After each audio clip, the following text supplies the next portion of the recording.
अहिल्यानगरमध्ये सिने style थरार, भर रस्त्यावर तरुणास चाकू दगडाने मारत ठार केले। अहिल्यानगरमध्ये तरुणाच्या खुनाचा सिने स्टाईल थरार पाहायला मिळाला। तिघांनी तरुणास भर रस्त्यावर अडवत चाकूने वार करत लाकडी दांडक्याने आणि दगडाने मारहाण करून ठार केले। ही घटना गुन्हेगाव येथे 22 जूनला भर दुपारी घडली। बळीराम देविदास शिंदे असे मयत तरुणाचे नाव आहे। फिर्यादीनुसार मयत बळीराम याचे गावातीलच राहुल राऊत व डॅनियल जावळे यांच्याशी पूर्वी वाद झाले होते। बळीराम हा गावातील छत्रपती चौक येथे दुपारी आई वडिलांना आणण्यासाठी गेला होता।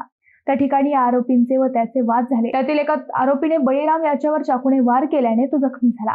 त्यामुळे त्याने तेथून पळ काढत उपचारासाठी नगरला स्विफ्ट कारमधून निघाला। आरोपींनी त्याचा डॅनियल जावळे याच्या स्विफ्ट कारने पाठलाग सुरू केला। गुन्हेगाव ते देऊळगाव रस्त्यावर उतारवाट येथे वळणावर आरोपींनी त्याची कार आडवी लावून बळीराम यास अडवले। तेथे चाकूने दगडाने मारहाण करत त्याचा खून केला। राहुल दिलीप राऊत, डॅनियल येशुदास जावळे दोघे गुंडेगाव येथे राहतात व सोन्या उर्फ अमोल भुजबळ राहणार वडगाव तांदळी तालुका नगर अशी आरोपींची नावे आहेत। पोलिसांनी त्यांना ताब्यात घेतले आहे।